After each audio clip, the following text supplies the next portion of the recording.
tardes a todos. Muchas gracias por acompañarnos en esta plática del 2020.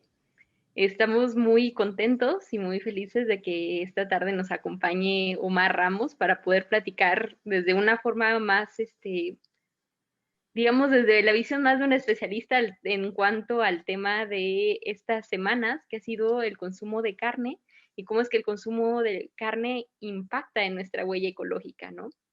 Muchas veces se habla del tema del consumo de carne por el maltrato animal o por ser vegano o vegetariano, pero no necesariamente somos muy conscientes de todos los efectos ambientales negativos que hay tras la producción de carne.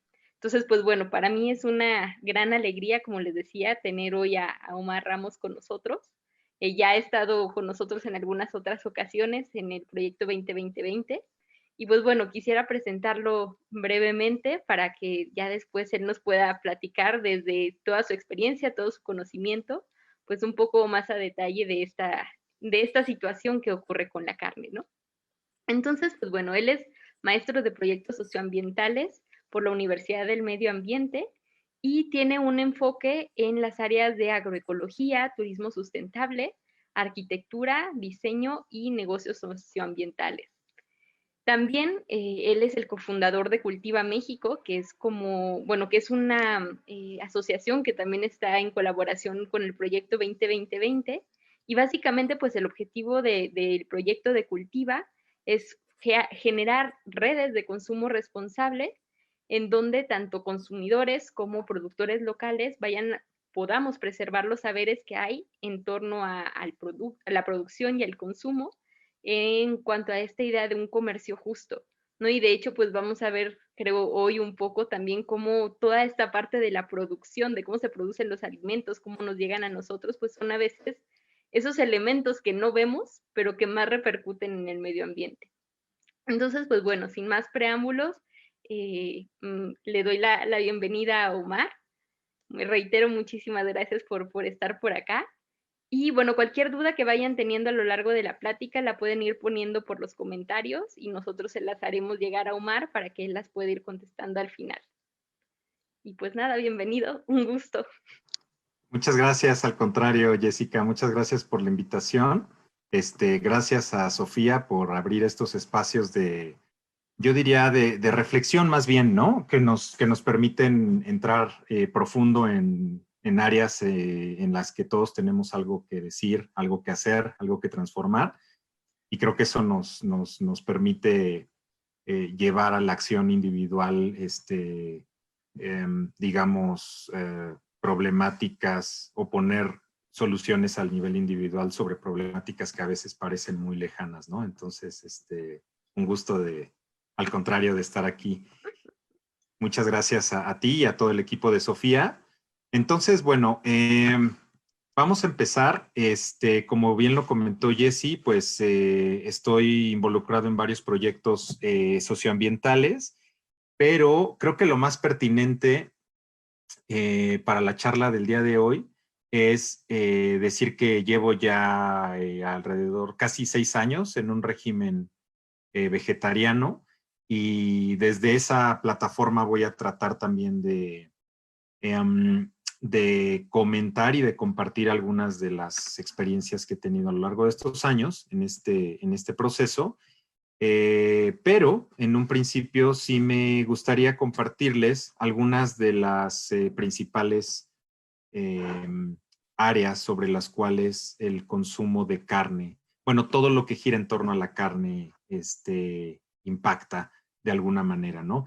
Sí quisiera decir, antes de empezar, que pues tanto un problema ambiental como un problema social no pueden ser vistos o evaluados desde una perspectiva lineal, ¿no? O sea, pretender establecer causas únicas y consecuencias únicas, pues ya son modelos totalmente anacrónicos, ¿no? Que nos llevan a extremismos, pero también que nos llevan a una falta de comprensión sistémica de un problema. Entonces, para el día de hoy traje algunas de las áreas que me parece más importantes comentar, sin embargo, no son todas, valga decir que no son todas las áreas que me gustaría comentar, pero bueno, también el tiempo a veces es una limitante. Entonces, pues listo, vamos a echar toda la carne al asador para arrancar. Entonces, creo que yo voy a compartir mi pantalla o ustedes la comparten, Jessy.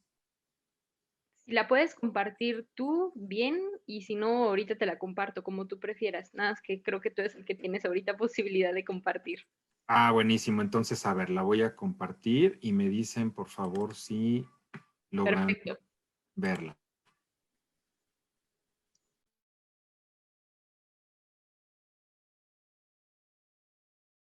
Buenísimo. Bueno, pues en realidad quisimos hacerlo desde esta perspectiva, ¿no? ¿Por qué comer menos carne es más sustentable? Y cuando hablamos de sustentabilidad, o cuando hablamos más bien de esta pregunta, es importante entender a qué nos referimos con sustentable. Y básicamente, de forma muy, muy general, la sustentabilidad tiene que ver con aquello que haces hoy y que se puede mantener a lo largo del tiempo, ¿no? Es una forma muy sencilla y muy puntual de entender la sustentabilidad.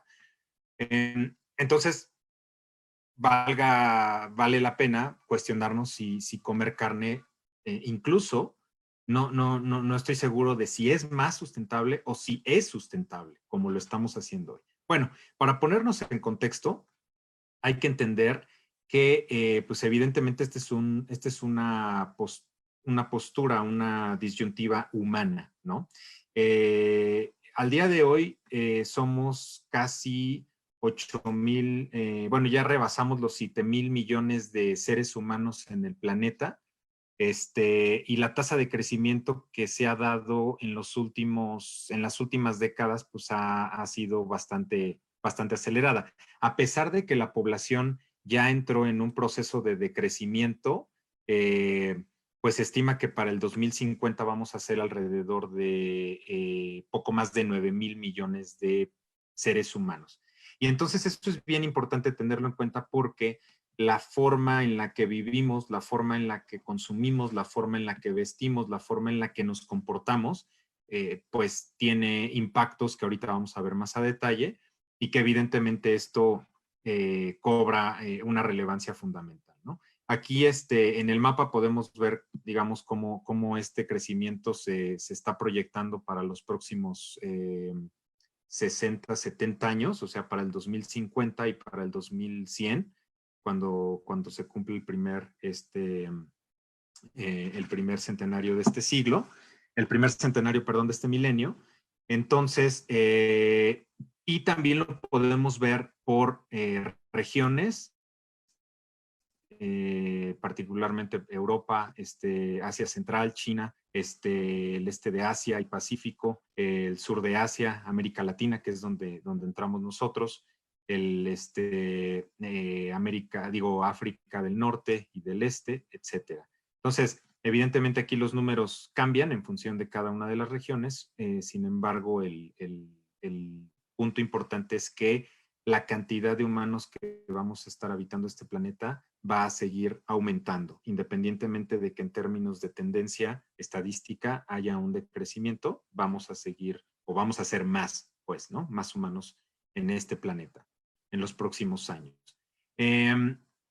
Y un tema importante con relación al crecimiento es dónde vivimos y dónde vamos a vivir en los próximos años. Y prácticamente en el 2010, la población a lo largo, desde del 2010 para atrás, la mayor cantidad de gente vivía del y en el campo, ¿no? O sea, las poblaciones rurales eran las que prevalecían en el mundo, y prácticamente con el proceso de industrialización, bueno, desde la revolución industrial a finales del siglo XIX y con el proceso de industrialización acelerado, pues los patrones, digamos, demográficos fueron llevando al establecimiento de polos urbanos a lo largo de prácticamente todo el mundo, de tal manera que para el 2010 se rebasó la línea de la cantidad de gente que habita en ciudades versus en las áreas rurales. Esto es importante y sumamente importante por diferentes razones. Dentro de las principales está, bueno, los principales polos o puntos de consumo en los modelos que vamos a estar revisando hoy se encuentran en las ciudades. O sea, son las ciudades, digamos, donde en general se destinan los grandes capitales, las grandes inversiones y el consumo, digamos, fuerte a nivel humano. Entonces, cuando estamos viendo que el crecimiento en los próximos años va a ascender a poco más de 2,000 millones de seres humanos, pues esto se va a ir dando con más fuerza en las áreas urbanas o en las ciudades o en los polos urbanos que se vayan desarrollando a lo largo del planeta. Cómo reconfigurar o cómo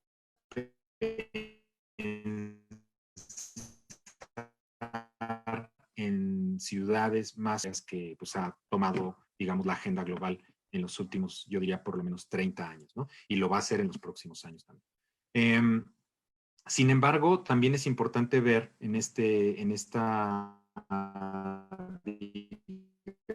digamos, participación de lo rural y del urbano, que las grandes discrepancias que hay, ¿no? Particularmente mientras el campo es el que nos alimenta tanto a la gente que vive en las zonas rurales como a la gente que vivimos en las zonas urbanas, pues son dentro de estos índices o dentro de estos indicadores de desarrollo, son los que tienen niveles de pobreza más extremos, ¿no? Entonces es una paradoja tremenda porque justamente lo que se ha hecho prácticamente a nivel global es ir desplazando socioeconómicamente a la gente y a los campesinos, a los pequeños agricultores, para dar pie a prácticamente a una industria agrícola, agropecuaria, ¿no? No solamente agrícola. Y esto ha generado una presión sin precedentes en todos los ámbitos de la satisfacción de nuestras necesidades como humanos. No sé si ustedes conozcan este concepto del Earth Overshoot Day, que básicamente acuña este movimiento de la huella ecológica global, que básicamente tiene que ver con dos conceptos. Primero, la capacidad que tiene el planeta de satisfacer a través de servicios que se llaman servicios medioambientales nuestras necesidades como agua, aire, la propia biodiversidad, etcétera. Y todo eso se traduce en un concepto que se llama biocapacidad. Entonces, digamos, es el conjunto de capacidades que tiene el planeta para poder satisfacer nuestra necesidad. Y por otro lado, tenemos este concepto de la huella ecológica, que básicamente la huella ecológica tiene que ver con el impacto que tienen las actividades humanas en los diferentes, digamos, elementos del entorno.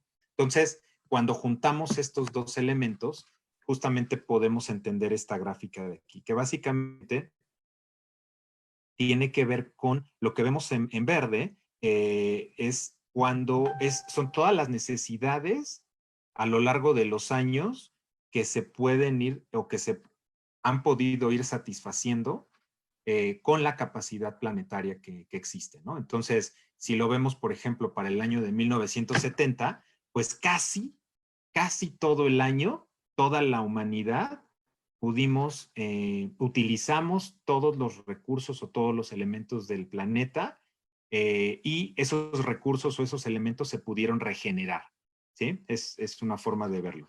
Sin embargo, si lo vemos a lo largo de los años posteriores, pues nos vamos dando cuenta de que la capacidad biológica del planeta para satisfacer nuestras necesidades, pues empieza a excederse o empieza más bien a ser superada. Lo que significa justamente que en algún momento yo estoy, si lo quisiéramos ver en términos económicos tal vez, es como si yo estuviera viviendo a partir de crédito, ¿no? O sea, prácticamente el 22 de agosto de este año, nosotros como humanidad, digamos, ese día nosotros acabamos la capacidad o tomamos todos los recursos del año, que son o que se pueden renovar de forma, digamos, natural. A partir del 23 de agosto, todo lo que estamos haciendo prácticamente es como como prestado, ¿no? Y esta es una alerta porque significa que al día de hoy toda la humanidad, en este concepto de huella ecológica, necesitamos un 1.6 planetas para poder satisfacer nuestras necesidades. Y desafortunadamente, pues las noticias no son muy buenas, ¿no? Las proyecciones en los próximos años, si seguimos como hasta ahora, indican que vamos a necesitar o vamos a tener una presión más fuerte. Esto cambia evidentemente de país en país. En el caso, por ejemplo, de México, nosotros digamos, como mexicanos, como habitantes en México particularmente, o sea, no como mexicanos, como habitantes en México, tenemos una biocapacidad de 1.2 hectáreas globales. Esa es la métrica que utiliza la huella ecológica para poder, digamos, cuantificar la cantidad de espacio disponible, sí, disponible por persona. Y, sin embargo, la huella ecológica, o sea, lo que como mexicanos hicimos en términos de nuestra alimentación, de nuestro vestido, de nuestras necesidades, digamos, de energía, etcétera, nos llevaron a tener una huella ecológica promedio. Esto evidentemente es un indicador muy, digamos, muy general, porque es un promedio por toda la población que tenemos, de 2.6 hectáreas globales, lo cual nos lleva a tener un déficit de 1.4 hectáreas globales por persona. ¿Esto qué significa? Como les decía hace rato, que prácticamente estamos usando y estamos tomando más de lo que podemos renovar, por decirlo de una forma muy sencilla. En términos históricos, pues este punto de inflexión o esta barrera se rompió en la década de los 70, ¿no? Justamente cuando empieza a haber un proceso acelerado en diferentes áreas de la economía, particularmente en el campo, en la propia industrialización, etcétera. Es aquí cuando empieza a haber este punto de quiebre y empezamos a tener este impacto o este déficit. Por países esto cambia bastante, ¿no? Pero es importante tenerlo claro como mexicanos. Y dentro de esas actividades, la alimentación es fundamental. Ahorita vamos a ver algunas cifras, algunos datos que nos ponen en contexto cómo es que impacta la alimentación humana y particularmente el consumo de carne en estos elementos de la huella ecológica y la capacidad del planeta. Pero aunado, digamos, a este crecimiento, no solamente en México, sino en todo el mundo, prácticamente lo que comentábamos hace rato es que se da un crecimiento acelerado en formas de producción industrializadas y esto a lo que lleva es al acaparamiento de los recursos o de los elementos del entorno para poder controlar la producción en diferentes áreas, digamos, de la economía, pero particularmente en la alimentación. Y podemos darnos cuenta de que pues todavía al día de hoy tenemos un puñado de 10 empresas que son las que controlan prácticamente la fabricación y distribución de alimentos en el mundo. Es importante saber que no quiere decir que ellos lo produzcan. O sea, ellos son corporaciones que de alguna manera compran, establecen contratos con, en su mayoría, quienes alimentan al mundo son pequeños productores, pero al final estas grandes corporaciones utilizan a estos pequeños productores y en otros casos de procesos, digamos, un poco más automatizados para la producción de alimentos. Y que evidentemente son alimentos procesados, ultraprocesados, que llegan prácticamente a todos los rincones del planeta. Entonces, este fenómeno se empieza a dar acompañado y es bien importante tenerlo claro porque cuando entramos en materia nos vamos a dar cuenta de que todos estos elementos se vuelven claves para la forma en la cual hoy en día se está impactando, se tiene un impacto relevante en términos de la alimentación humana. Y particularmente en términos de la carne, bueno, aquí vamos a ver dos tipos de alimentos de manera conjunta porque el impacto de estos dos grupos, que básicamente es carne, y cuando hablamos de carne integramos no solamente la carne roja, que generalmente es lo que pensamos, o incluso en muchos países se piensa cuando se habla de carne, pero aquí de hecho estamos hablando tanto de carne ovina, vacuna, porcina, de pollo, y en algunos otros casos pues integramos carne de oveja, carne de pavo, etcétera. Y por otro lado, todos los lácteos, ¿no? Que son, digamos, también otro de los grupos que hoy tienen un impacto relevante en diferentes áreas que vamos a ver con más detalle más adelante. Entonces, bueno, aquí, por ejemplo, estamos viendo cuál es el consumo anual por persona promedio y estamos viendo que en kilogramos, ¿no? Al año per cápita, estamos viendo que, por ejemplo, por región, varía, ¿no? Mientras a nivel global o a nivel mundial el consumo per cápita es más o menos de 42 kilogramos, casi, digamos, 40 kilos por persona. Podemos ver que por país o por región esto cambia bastante, ¿no? Tenemos economías o países con economías, digamos, desarrolladas, como Europa del Este, Estados Unidos, con altos niveles de consumo tanto de carne como de lácteos, pero también tenemos algunos países como Brasil, Argentina, India, que pues tienen tasas demasiado elevadas en el consumo de ambos, de estos dos grupos, ¿no? Y cuando vemos la media, pues estamos prácticamente ante un reto tremendo, ¿no? Sobre todo por la presión que estos países hacen en términos del consumo de carne, ¿no? ¿Por qué? Porque esto no lo podemos ver aislado, esto tenemos que entenderlo como una industria global, como lo vimos hace rato, que prácticamente busca satisfacer las necesidades alimentarias a través de, digamos, mecanismos que ahorita vamos a ir viendo cómo han impactado en poblaciones, en todo el mundo, pero particularmente en poblaciones. Y el problema es que con el crecimiento de la población en ciudades particularmente, se espera que la clase media pueda engrosar sus filas y con ello una tendencia que se ha dado en los últimos años es que el consumo de carne aumenta, ¿no? Y el consumo de lácteos aumenta, va acompañado. Entonces, por eso se vuelve importante poner esto en perspectiva. Esto, por ejemplo, es un estudio que hace, bueno, del lado izquierdo es un estudio que hace Greenpeace y prácticamente ellos lo que están planteando como objetivo es poder reducir por lo menos en un 50% los niveles de consumo de carne en todo el mundo, de tal forma que logremos para el caso de la carne un consumo de 16 kilogramos por persona al año, o perdón, 24 kilogramos de carne por persona al año, mientras que en el caso de lácteos, 57 kilogramos. Cuando estamos viendo números como los de Estados Unidos, donde el consumo de lácteos es de 250 kilogramos promedio por estadounidense, pues pensar en llevarlo a niveles de 57, pues está bastante retado, ¿no?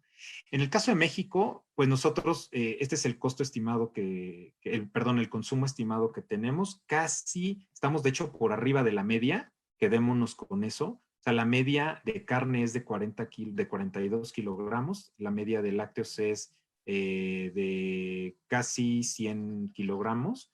Y nosotros estamos, en el caso de la carne, particularmente, alrededor de 60 kilogramos por persona. Esto es para el 2016, pero no ha cambiado mucho y paradójicamente somos grandes consumidores y al mismo tiempo, o sea, somos grandes consumidores de algunas,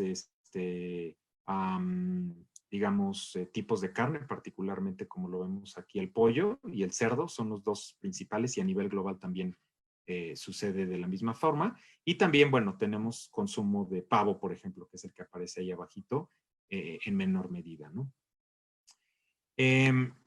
Paradójicamente, cuando vemos estos elementos y cuando hablamos del consumo de carne como un elemento no tan positivo, pues nos damos cuenta que los países que presentan mayores ingresos, ¿no? Tienen una demanda mayor de alimentos de origen cárnico, ¿no? O de origen animal, mientras que los de ingresos bajos y medios tienen una demanda más baja de animales. Y este dato es importante porque se ha asociado este indicador con desarrollo, ¿no? Mientras más carne se consuma, más pues mejor nivel adquisitivo se tiene, ¿no?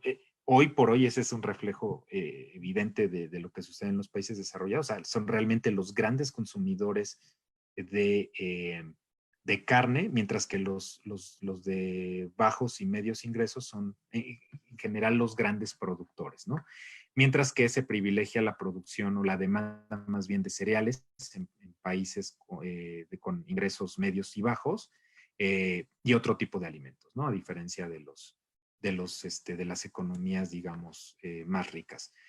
Pero paradójicamente tenemos niveles de desnutrición, ¿no? En los países, o sea, con todo este movimiento de industrialización y de la Revolución Verde, donde se buscó a mediados de los años 60 alimentar con una falsa idea a partir de la digamos, investigación genética y de la intervención genética de las semillas y la incorporación de pesticidas, etcétera, pues paradójicamente esos objetivos no se han logrado, ¿no?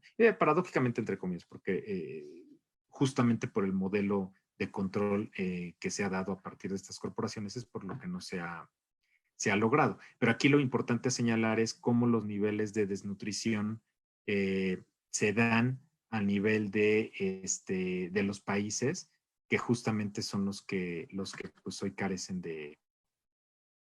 o los que producen más bien la cantidad de alimentos que se consumen en los países desarrollados. Bueno, vamos a evaluar o vamos a revisar algunas de las áreas de impacto del consumo de carne. El consumo de carne realmente lo podemos evaluar desde diferentes perspectivas y de hecho vale la pena hacerlo para evitar, como les decía al principio, digamos, tener una visión acotada, ¿no? Del tema. Entonces, yo ahorita escogí, justo como decía Jessica al principio, escogí dos. Uno que tiene que ver con el impacto ambiental específicamente que tiene el consumo de la carne y el otro, el impacto en la salud, ¿no? En la salud humana particularmente. Mientras por un lado la salud planetaria y por otro lado la salud humana, que no lo podemos separar, pero para efectos del análisis, pues lo vamos a ver de esta manera.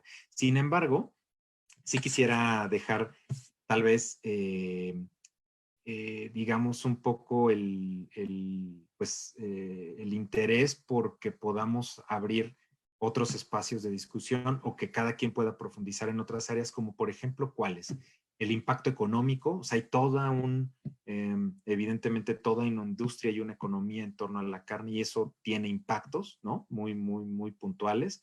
Por otro lado, también todo lo relacionado con la ética animal y el trato que se da a los animales y el impacto que esto tiene de alguna manera en términos de la salud. Y bueno, digamos, la disparidad que llega a existir entre unos países y otros, hasta temas un poquito más profundos como el valor nutricional que se puede tener con bajos o nulos consumos de carne, ¿no? Me parece que son temas que se tienen que abordar si es que se quiere revisar este asunto desde una perspectiva mucho más holística, ¿no? Entonces, bueno, vamos a empezar con la parte ambiental. Un poquito para poner, digamos, algunos datos en términos muy, muy generales, pues digamos que el consumo de carne, digamos que es uno de estos actores principales en la problemática ambiental global. Simplemente la agricultura por sí sola es responsable del 80% de la deforestación global. Quiere decir que la mayor cantidad de bosques, de selvas que se pierden al año están relacionadas directamente con la conversión del suelo a fines agrícolas en un 80%. Lo podemos ver en términos llanos, así. Sin embargo, esto desencadena una serie de problemáticas mucho más complejas, ¿no? Como la pérdida de biodiversidad, como la pérdida de recursos o de elementos de relaciones, digamos, bióticas en los diferentes ecosistemas, hasta la pérdida misma de los propios ecosistemas, ¿no? También, bueno, utiliza la agricultura en su totalidad. Aquí no estamos hablando solamente de la agricultura enfocada a la producción cárnica. La agricultura en su totalidad utiliza el 70% de lo que se llama el agua fresca, que prácticamente es el agua que tenemos disponible para uso humano, y que es menos del 1% del agua total que tenemos en el planeta. La mayor cantidad pues, son aguas en los mares y también aguas subterráneas. Sin embargo, el agua disponible, el agua fresca, pues es una mínima parte de todo lo que existe en términos de agua en el mundo. Digamos, la alimentación, particularmente, o sea, los detonadores para la producción de alimentos son responsables de la pérdida del 70% de biodiversidad terrestre, o sea, de todos los ecosistemas terrestres que se ven amenazados por justamente satisfacer las necesidades alimentarias de los seres humanos. En el caso de los ecosistemas acuáticos, pues el 50% de la biodiversidad en ecosistemas acuáticos también se ha perdido a consecuencia directa de la satisfacción de las necesidades alimentarias de los seres humanos. Y esto va muy relacionado, por ejemplo, con la pesca legal o ilegal, en donde pues se llegan a quedar atorados en las redes, pues digamos los que encabezan las cadenas tróficas de los sistemas acuáticos, como ballenas, tiburones, orcas, algunas focas, lobos marinos, etcétera. La degradación propia del suelo, ¿no? Más del 52% de la superficie terrestre está degradada a consecuencia de la agricultura.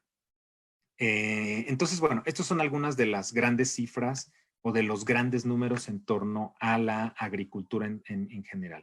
Sin embargo, cuando hablamos en términos ya del consumo de carne o de la producción de carne, podemos ver algunos datos generales, ¿no? Como por ejemplo, por cada 10 seres humanos actualmente en el planeta, aproximadamente tenemos tenemos 3 ovejas, un cerdo, 30 pollos, ¿no? O sea, esto nos permite entender cuál es la cantidad o cuántos son los animales que yo requiero como ser humano en términos generales para poder satisfacer mis necesidades, digamos, alimentarias de carne, ¿no? El 26%, por ejemplo, del área que se utiliza de la superficie terrestre, o sea, casi una tercera parte de la superficie terrestre, equivale a la producción de alimentos específicamente para alimentar al ganado. Esto es un dato impresionante porque ni siquiera es alimento que se produce para alimentarnos directamente a nosotros, sino para alimentar al ganado que, pues, en su gran mayoría termina en nuestro plato, ¿no? Pero al final yo necesito producir esas grandes cantidades de alimento para poder satisfacer nuestras necesidades.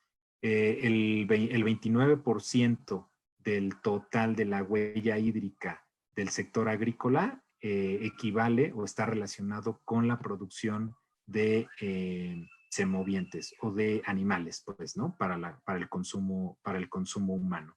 Y la cantidad de agua que se requiere para producir un bistec, digámoslo, o un bistec más bien, de carne bovina, en este caso, es 6 veces mayor que la que yo requiero, por ejemplo, para producir proteína. Aquí cuando estamos hablando o comparamos, por ejemplo, leguminosas con la carne, se hace sobre todo porque por el aporte proteínico, ¿no? Básicamente es una comparación que se hace desde el punto de vista energético. O sea, la cantidad de energía que me proveen las leguminosas es la misma en muchos casos y en muchos otros más.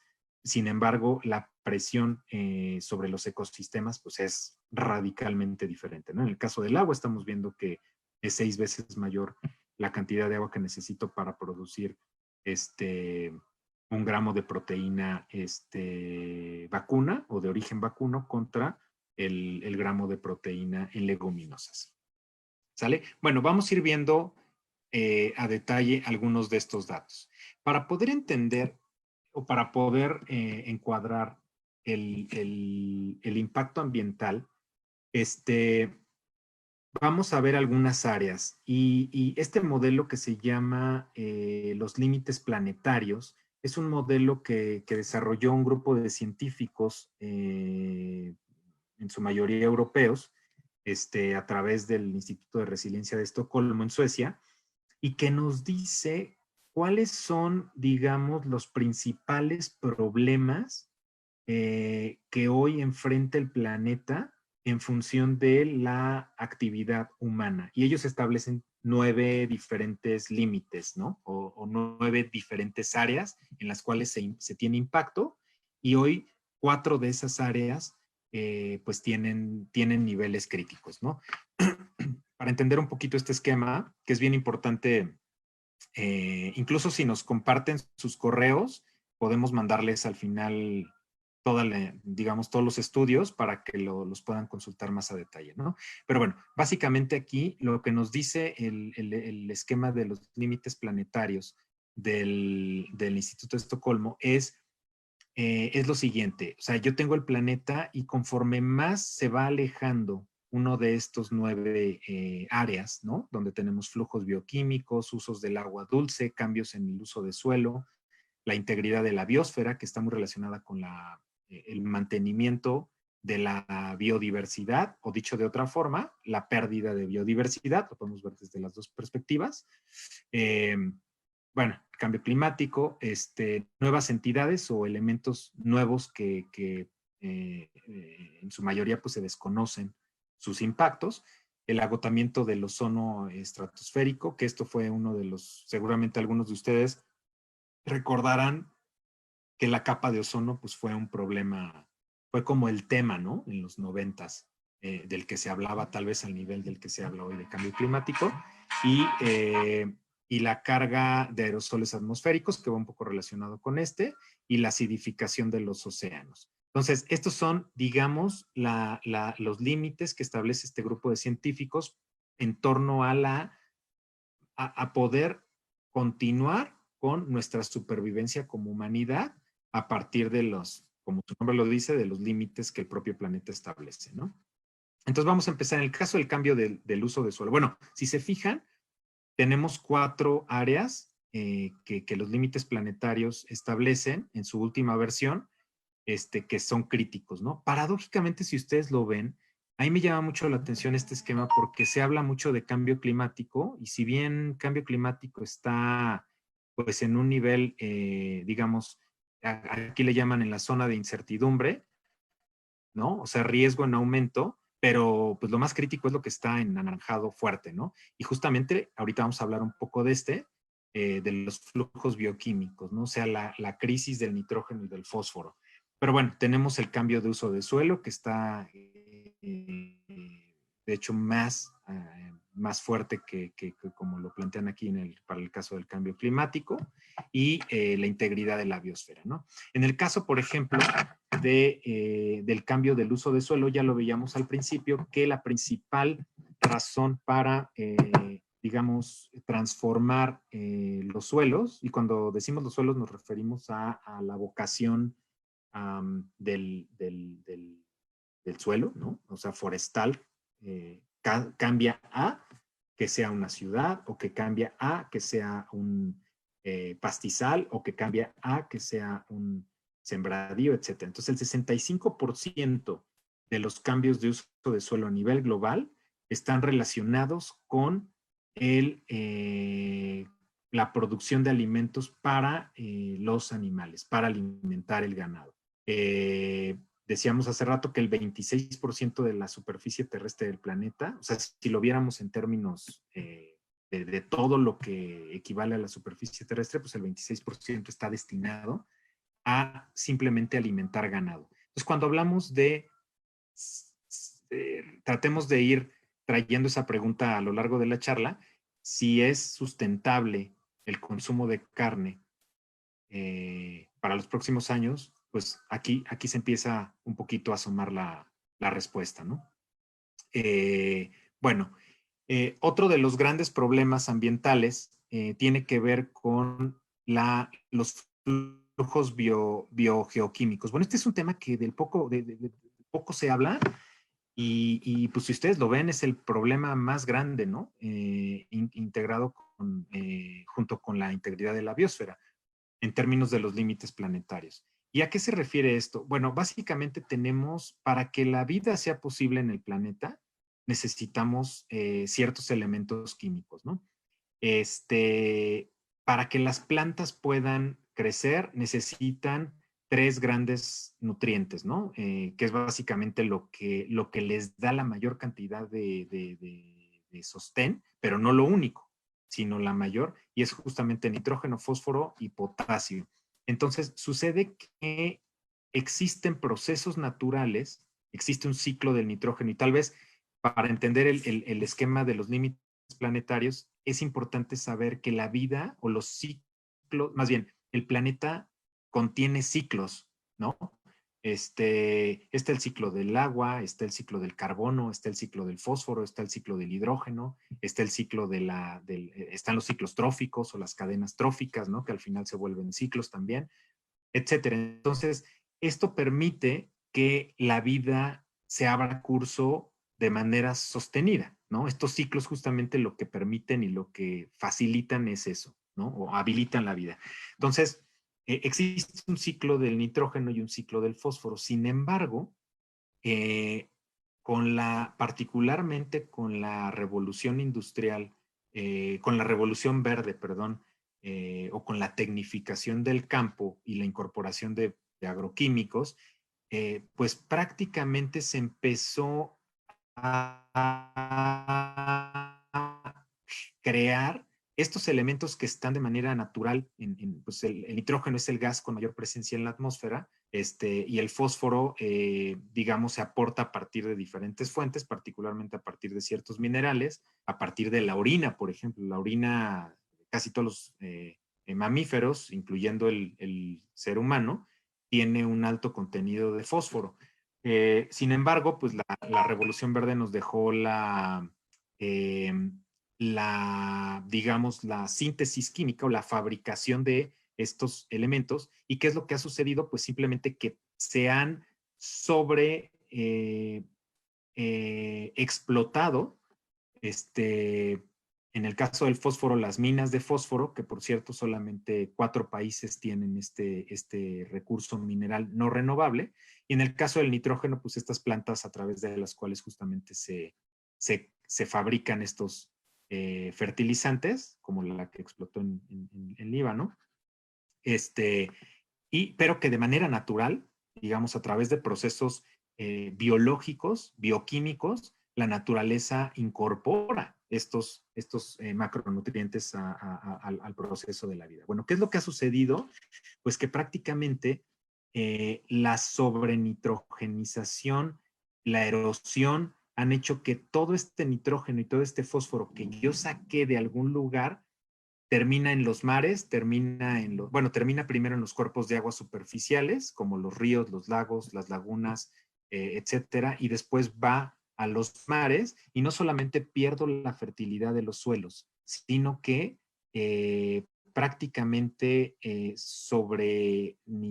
y particularmente el nitrógeno, genera un fenómeno que se llama eutrofización, que prácticamente está relacionado con el exceso de nitrógeno en el agua, lo cual genera una cantidad enorme de algas, y esas algas impiden el paso del oxígeno, y al impedir el paso del oxígeno, pues prácticamente empieza a morir el ecosistema. Entonces, hoy ya pues es muy común, desafortunadamente, ver en todo el planeta áreas como esta que estamos viendo aquí en pantalla, con mares muertos, ¿no? O zonas muertas prácticamente a lo largo de todo el mundo. Y el 29%, particularmente de la huella hídrica, de toda la producción agrícola está relacionada con la producción de carne, específicamente con la producción de carne, ¿no?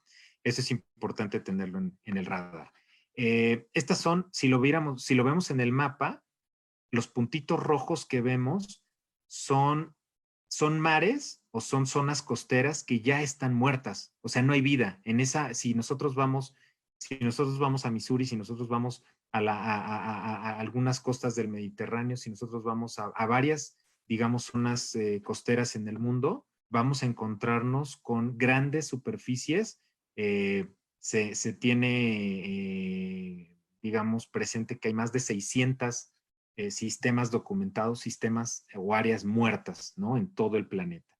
¿Y eso qué significa? Un alto nivel de eutrofización a causa de la derrama principalmente de estiércol o de fertilizantes que se utilizaron o de pesticidas que se utilizaron para la producción agrícola con fines de consumo animal. En el caso, por ejemplo, de los Estados Unidos, simplemente hablando del fósforo, este es, digamos, un poquito la proporción o la causa principal, ¿no? El ganado vacuno produce pues casi la mayor cantidad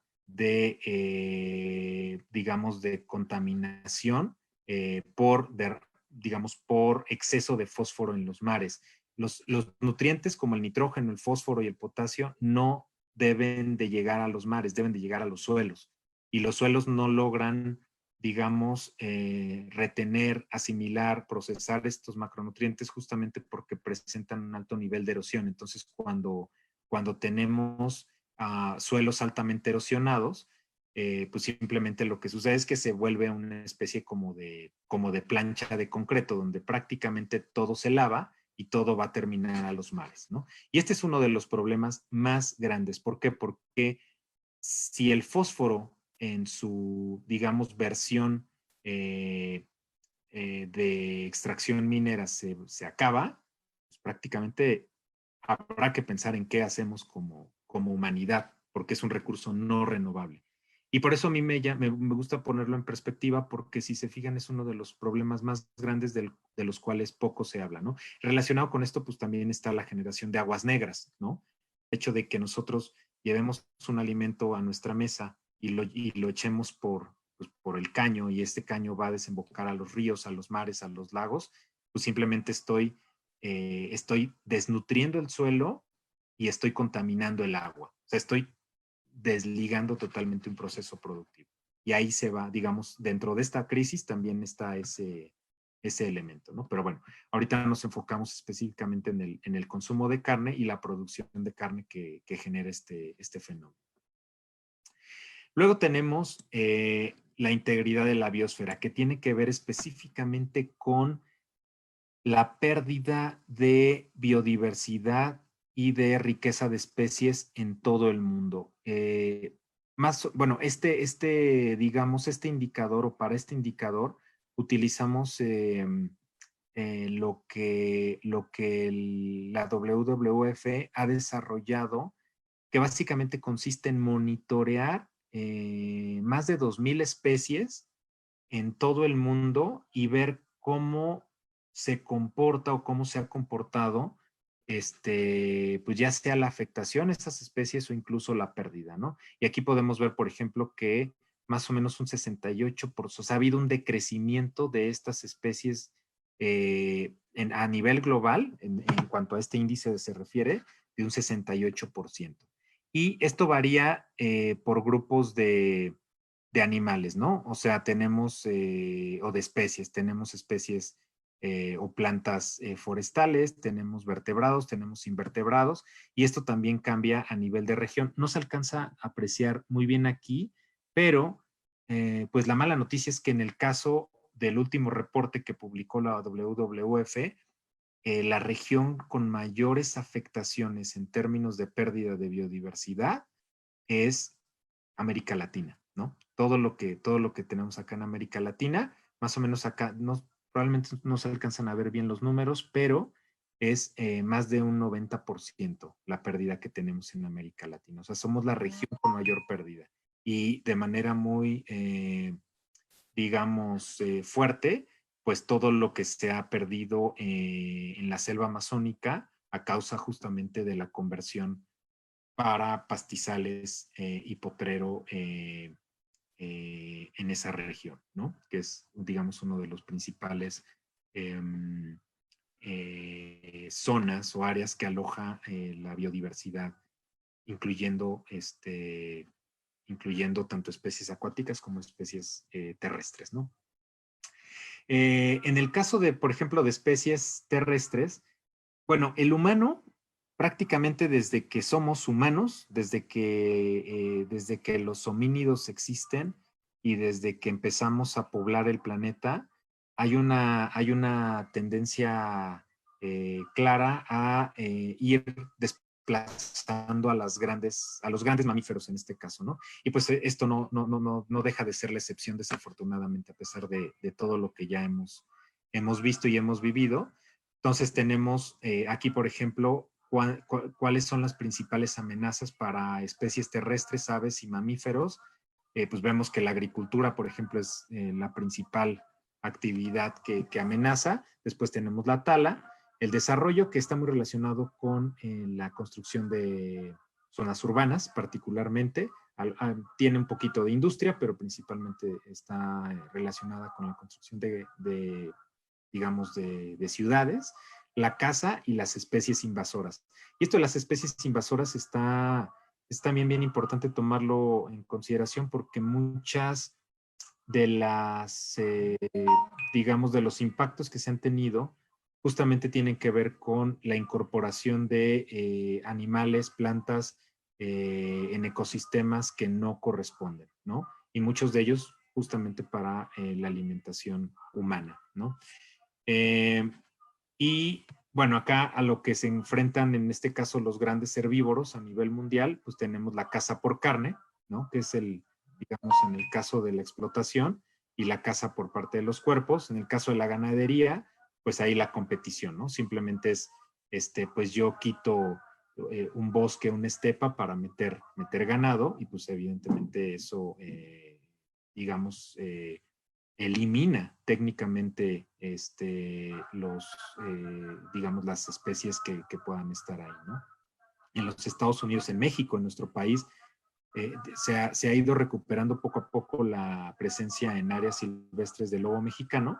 Sin embargo, en gran medida se fue perdiendo en la zona norte del país justamente por la extensión ganadera en aquella región de México. Cambios en el uso de suelo, como ya lo veíamos.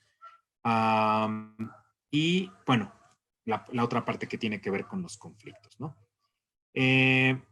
Eso en términos de los problemas ambientales que están asociados directamente con la producción de carne. Aquí tal vez estamos hablando más del lado de producción, o sea, lo que nos cuesta producir ambientalmente carne y el impacto que tiene en el medio ambiente para que posteriormente yo pueda, digamos, llevarla a mi mesa, ¿no?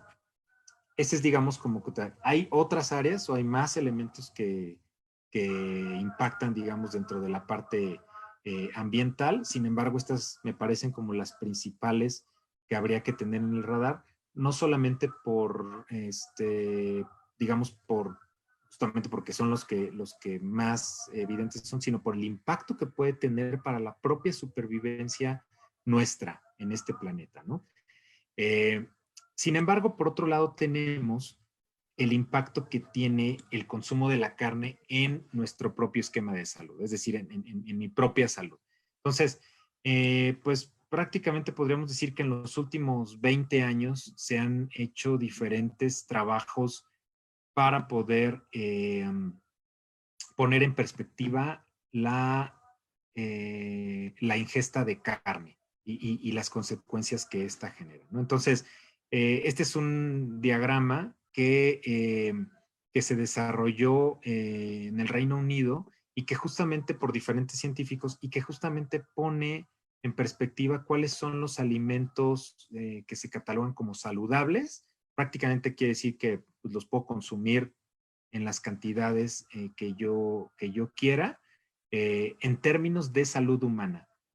quiero nada más dejar claro que hoy la agricultura es la actividad que más impacto tiene en todas las áreas, ¿no? Que vimos hace rato: deforestación, huella hídrica, eh, pérdida de biodiversidad, etcétera. Entonces, comer o consumir vegetales por sí solo, o sea, por el hecho de, tampoco es, digamos, es la solución. Ojo, no quiero decir que comer carne lo sea, sino el problema no es la carne en sí misma o los vegetales en sí mismos, sino la forma en la que se produce, es lo que justamente nos está llevando a contar con estos problemas, y evidentemente la cantidad, ¿no?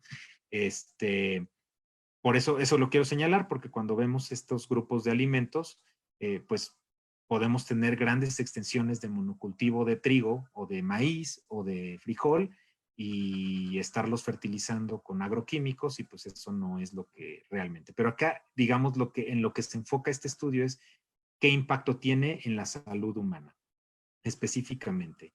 Mientras que se cataloga como no saludable, tal vez a varios de los que estén ahorita, aquí presentes, este, pues si tienen más de 50 años, pues esto era otra cosa, ¿no? O seguramente cuando tenían 20 años. Por el contrario, se hablaba de que comer carne, tomar leche, tomar quesos, etcétera, era muy saludable, ¿no? Era incluso parte de la dieta saludable que se nos daba. Sin embargo, hoy, pues está claro que no es así, ¿no? Y sobre todo porque está relacionado con diferentes padecimientos que hoy a nivel global, esto hablando a nivel mundial, causaron más muertes en el mundo, ¿no? Por ejemplo, hablando de tumores, en el caso de hombres, estamos hablando de tumores en el sistema pulmonar, en el sistema digestivo, particularmente tumores colorectales, gástricos, hepáticos y mamarios, ¿no?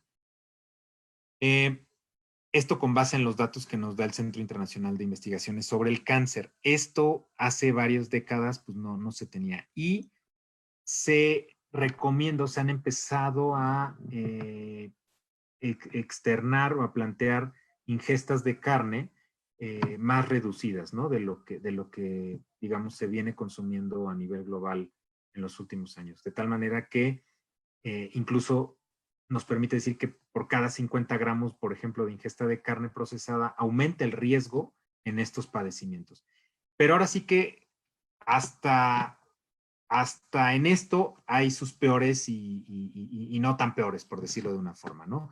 Digamos, lo que hizo este instituto, que digamos, pues es una autoridad, digamos, a nivel global, a nivel internacional, cuando se habla de cáncer, es establecer una catalogación de dos grandes grupos, ¿no? Eh, el grupo de las carnes no procesadas, donde podemos encontrar como la carne fresca, por llamarla de alguna manera, como el cerdo, carne vacuno, cordero, y luego la carne procesada o ultra procesada, ¿no? Donde ya encontramos a las salchichas, los chorizos, los tocinos, los salamis, todos los embutidos prácticamente están aquí. Y entonces básicamente o como hoy está catalogado estos dos grupos es, estos grupos de alimentos de carne fresca están catalogados como potencialmente causantes de cáncer, mientras que los de arriba están directamente relacionados con causas de cáncer, ¿no?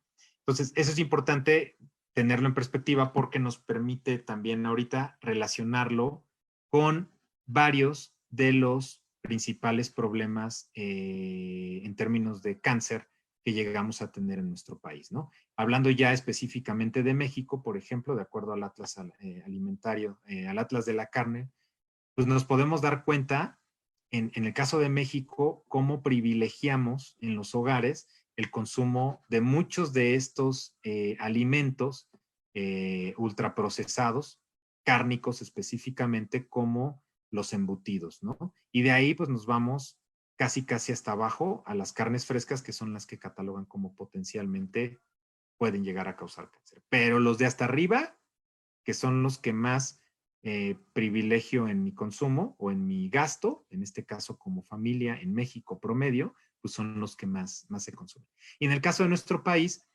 los cánceres más comunes en el caso de mexicanos o de los hombres, pues está el cáncer de próstata y seguidito por el colorectal. El cáncer colorectal está directamente relacionado con la ingesta de carne, tanto a nivel global o a nivel mundial como a nivel nacional, ¿sale? Y no lo traigo acá, pero hay también una correlación, o hay un estudio que hace una correlación particularmente de los estados del norte contra los estados, o sea, por región más bien, y sucede que, bueno, la ingesta de carne también a nivel regional en nuestro país varía, ¿no? Dependiendo si estoy en el norte, si estoy en el este, en las costas, en el centro o en el sureste. Pues el consumo de carne en el norte es mucho más alto y los índices de cáncer en estas áreas son mucho más elevados en los estados del norte del país. Y en el caso de las mujeres, bueno, pues tenemos el mamario, tiroides, cervicouterino, cuerpo utérico y colorectal también, ¿sale?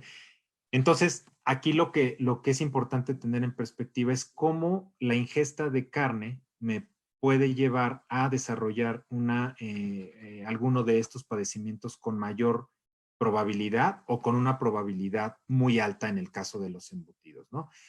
También, pues es más que sabido la relación también que hay con las enfermedades crónico-degenerativas como la obesidad, la diabetes, las enfermedades cardiovasculares, que de hecho son los cánceres que vimos acá arriba, son la tercera causa de muertes después de la diabetes y las enfermedades cardiovasculares en nuestro país. Entonces, por donde veamos o por donde querramos entrarle, prácticamente el consumo excesivo de carne en nuestra dieta diaria nos va a llevar o a desarrollar de manera más temprana y acelerada estas enfermedades crónico-degenerativas o a empeorarlas o a evitarlas, ¿no? En el sentido contrario. También hay otro fenómeno que se da que tiene que ver con la capacidad que llegan a tener los patógenos, y esto particularmente hablando de la industria cárnica y de toda, digamos, este conjunto de procesos de producción y distribución de carne a partir de mecanismos que explotan tanto digamos, los recursos forestales como a las propias especies animales, ¿no?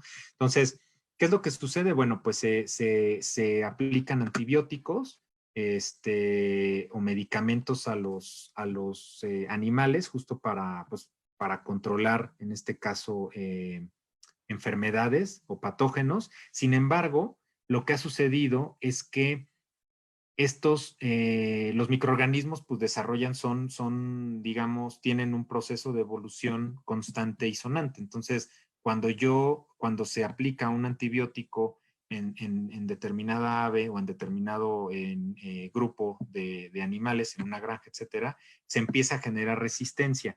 Bueno, lo que sucede con esa resistencia, además de que pues prácticamente no se evita esa infección, ¿no? O esa afectación, la carne prácticamente se contamina, o sea, se mantiene contaminada a lo largo de su cadena de producción, de distribución y de consumo, llegando en muchos de los casos, a crear zoonosis, son estos padecimientos que justamente están relacionados con la contaminación de un patógeno que está presente en un animal y que llega a un ser humano, ¿no? Bueno, basta mencionar ejemplos hoy en día, ¿no? Y entonces ese es uno de los riesgos, digamos, sanitarios más fuertes que existen, sobre todo, les decía, en el caso de la producción en granjas industriales. Y evidentemente cuando llega a través de fertilización o de escorrentía, lo que llamamos purines, a los campos agrícolas, pues evidentemente esto llega a los seres humanos a través de la contaminación de los cuerpos de agua, a través de la contaminación de los cuerpos terrestres o a través de la exposición de la gente, de la gente que trabaja en estos lugares, hasta poder desencadenar, digamos, padecimientos pandémicos, ¿no? Como muchos de los que se han vivido y pues de los que se están viviendo hoy en día.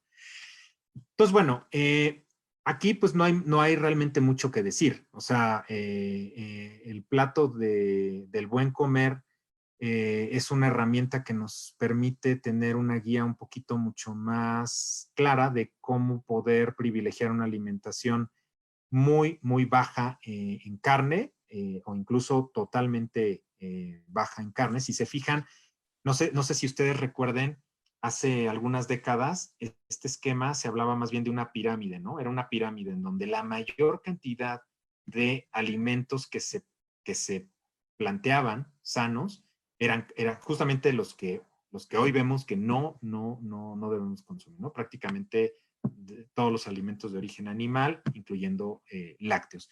Entonces, si se fijan hoy, sí se agrupan en términos de frutas, de vegetales, de granos, pero ya no hablamos de carne, o sea, ya no hablamos de carne en sí, como hablamos de frutas, de vegetales, etcétera, sino hablamos de proteína. ¿Y por qué hablamos de proteína? Porque prácticamente el aporte proteínico que yo puedo obtener a partir de leguminosas o de algunos tubérculos o de algunos granos es el mismo o es mayor incluso que el que me puede dar el consumo de un animal, ¿no? Entonces, incluso lo que plantea en este caso esta versión del plato del buen comer que hizo Harvard, no solamente me dice cuáles sí, sino me dice cuáles no, ¿no? O cuáles hay que evitar de manera muy contundente, como las carnes rojas, el queso, el tocino, los embutidos, etcétera, y las carnes procesadas. Entonces, esto nos permite tener una guía muy clara de por dónde debo de enfocar mi consumo como persona, ¿sale? Y bueno, pues para ir cerrando, yo no quisiera, y el objetivo de esta charla no es plantear si hay que consumir o no hay que consumir carne.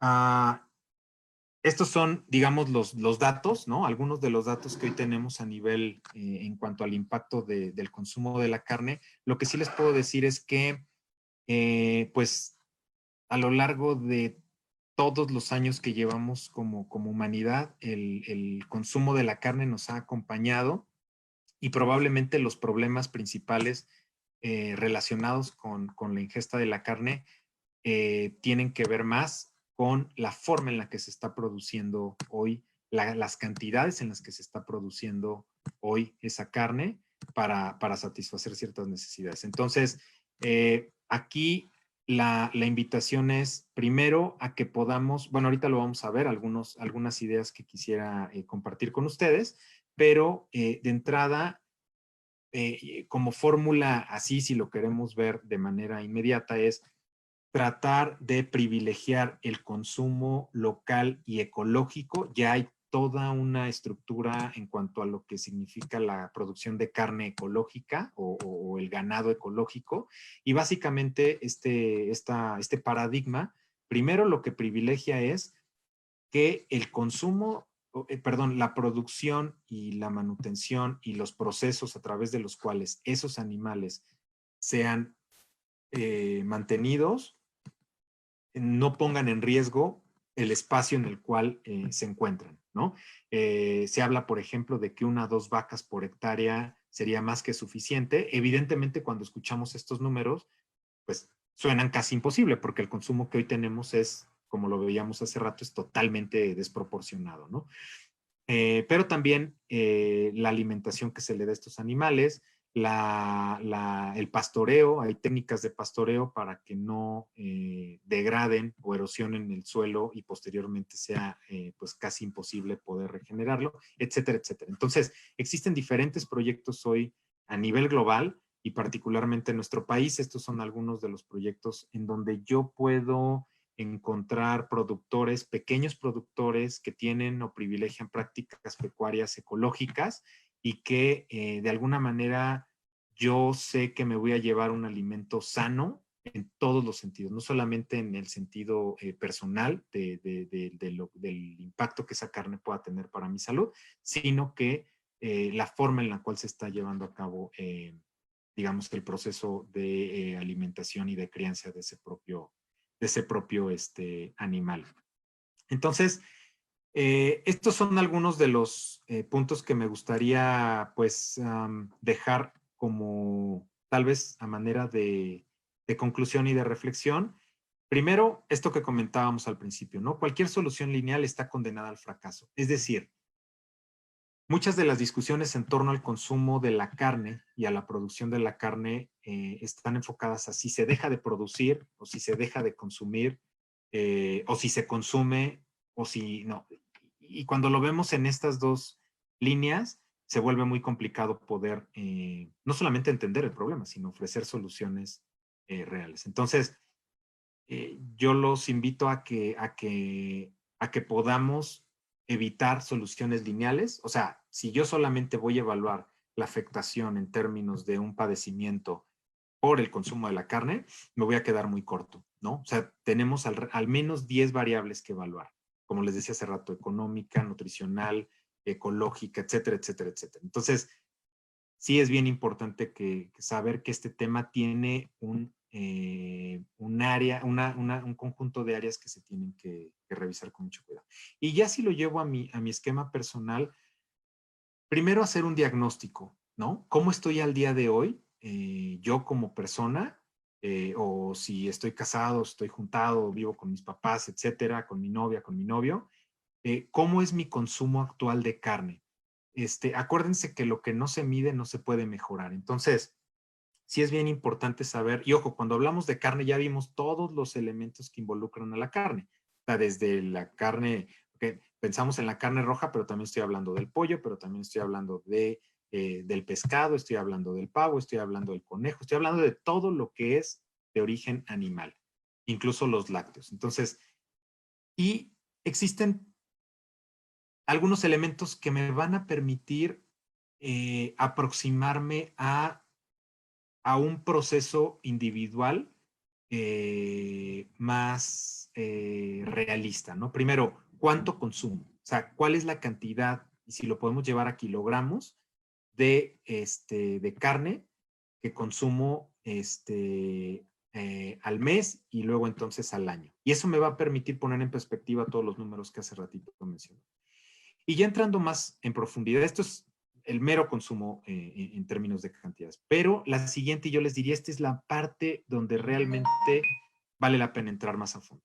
De dónde, que tiene que ver con el origen, ¿no? De ese producto. ¿De dónde viene? O sea, ¿dónde se produjo? ¿Quién lo produjo? ¿Cuál fue el proceso?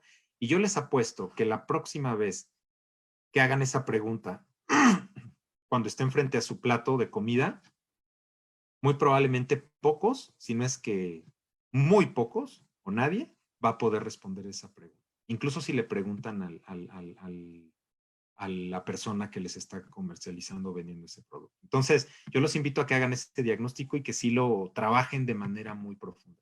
Segundo, a partir de eso, que establezcan un reto, una meta personal, ¿no? Y que se reten ustedes en lo personal a poder establecer las metas que ustedes crean convenientes. Si ustedes dicen, en mi caso, yo decidí dejar el consumo de carne de la noche a la mañana, pero no tiene que ser así. Si ustedes deciden irlo disminuyendo, con una meta muy específica, pero lo importante es que puedan establecer, si se den la oportunidad de por lo menos un mes, probarlo, probarse y vivir esa experiencia. De tal manera que podamos reducir y empezar a redireccionar ese proceso.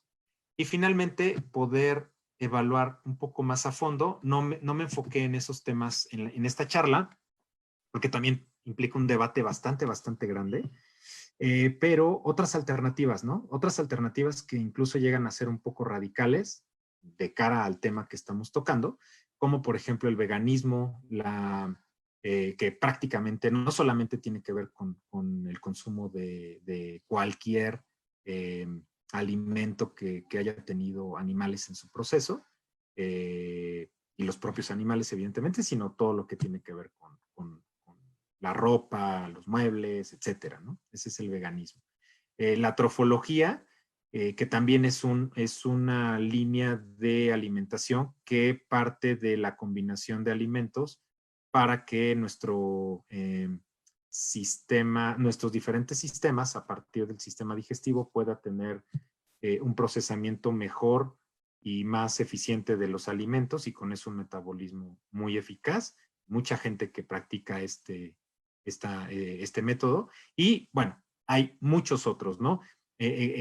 Probablemente la mayoría de ustedes esté dentro de un concepto que se llama flexitariano, ¿no? Que es un concepto que se acuñó hace apenas algunos años y que tiene que ver con la gente que empieza a entender que el consumo de carne no es, el consumo de carne como lo hemos vivido en los últimos años, pues no es lo más sano, pero tampoco es lo más sustentable. O sea, no es sustentable, ambientalmente es una ilusión, ¿no?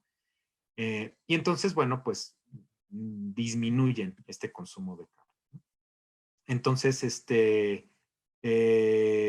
pues bueno, si en algún momento decidimos consumir carne, como yo los invitaría a que privilegien la producción ecológica, o sea, que sí se den a la tarea de investigar y de revisar. Nosotros en Cultiva, por ejemplo, tenemos productores que hacen esto, pero hay muchos proyectos como los que comenté hace rato que les presenté, que privilegian esto y que se encargan de asegurar que la producción que hacen es una producción limpia, técnicamente hablando, ¿no?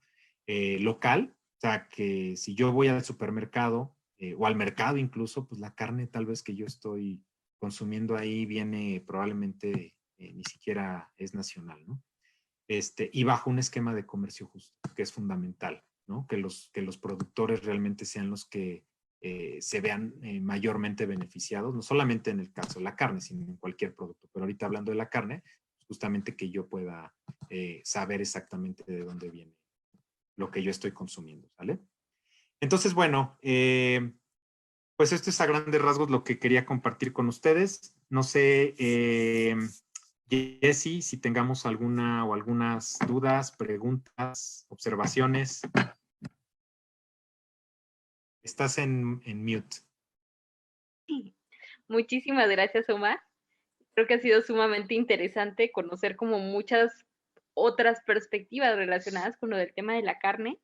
Mira, yo por aquí tengo un comentario que me pareció muy interesante de Armando Robles. Dice, un reto dejar hábitos aprendidos cuando la razón trasciende. Y creo que sí, o sea, son tantas cosas, lo que decías de la pirámide de la alimentación, que yo creo que muchos de estudiamos, no las aprendimos. O sea, son hábitos, formas de pensar que nos impactan en la vida y que claro, cuesta trabajo cambiarlos, ¿no? Porque te quedas con la idea de que comer carne es bueno, que es sano, que va a ayudarte a estar bien nutrido. Y es sorprendente pues cómo ahora vamos viendo que es todo lo contrario, ¿no? Que puede generar incluso enfermedades. Y además, ahora que vamos también como humanidad, creo, siendo más conscientes de todo lo que impacta en el medio ambiente, pues vemos que, como bien dices, o sea, realmente no es sustentable, ¿no? Y pues bueno, por acá no hay más preguntas. Si llega ahorita alguna te la comparto, pero si no, mientras, pues agradecerte realmente por todo este gran panorama que nos has traído el día de hoy. Yo creo, estoy segura que quienes lo vimos y si estábamos un poco dudosos de decir comer menos carne, me gustó ese término de flexivegetariano. ¿Es flexivegetariano o como flexitariano? Flexitariano. Flexitariano.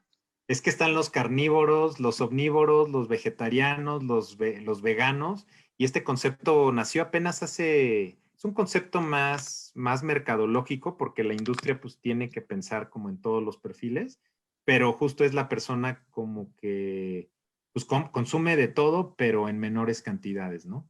Claro, y pues es poco a poco, ¿no? Lo que decías me pareció muy interesante. El primero, el ser muy conscientes de cuál es la situación actual, qué comemos, cuánto comemos, y después irnos poniendo pequeños retos, ¿no? O grandes retos, y ir transformando nuestra alimentación, pues ya con estas bases también teóricas, conscientes de por qué lo hacemos, ¿no? no solamente por moda o porque alguien me dijo, sino porque realmente pues nos vamos haciendo responsables de todos los impactos que hacemos con nuestra alimentación en nuestra propia salud y, como bien decías, también en la salud del medio ambiente. Entonces, pues, muchísimas gracias. Igual, o sea, lo que ya lo dijiste tú, pero bueno, yo invito también a todos que si quieren y están en la Ciudad de México y quieren comer, ¿no? Comida mucho más saludable, comida vegana o incluso carne, pero producida de una forma más amigable con el ambiente. En verdad, en Cultiva van a encontrar muchos productos muy ricos y pues bueno, con Omar aquí ya lo conocen, ya hoy lo conocieron y pues yo creo que también le encantará si en algún momento le escriben o le preguntan algo al respecto, pues eso. Mira, ya tenemos algunos comentarios, te los digo, dice muy interesante, muchísimas gracias, dice Víctor. Y Tiare dice, estuvo pues súper interesante, muchísimas gracias por compartirnos tu conocimiento y ayudarnos a generar más conciencia. Entonces, pues bueno, efectivamente, gracias en nombre de Sofía del 2020 y en nombre de todos los que nos estuvieron acompañando hoy. Muchas gracias, Jessica. Y me parece otra vez muy atinado la iniciativa 2020 porque aterriza estos problemas a lo individual, ¿no? Y esto que hacen ustedes de escoger estos temas y llevarlos pues a ras de suelo, ¿no? El problema es que hoy mucha gente habla del cambio climático y no entiende ni siquiera pues, de qué se trata. Entonces todo el mundo habla de eso, pero nadie sabe de qué se trata y piensa que es nada más como apagar el carro. O sea, entonces este esfuerzo que ustedes han hecho y que están haciendo a lo largo de este año de ir, digamos, trayendo estos grandes problemas de la agenda ambiental a ras de suelo, me parece fundamental, porque es ahí donde vienen los cambios, ¿no? O sea, no, el mundo no va a cambiar si no cambio yo, ¿no?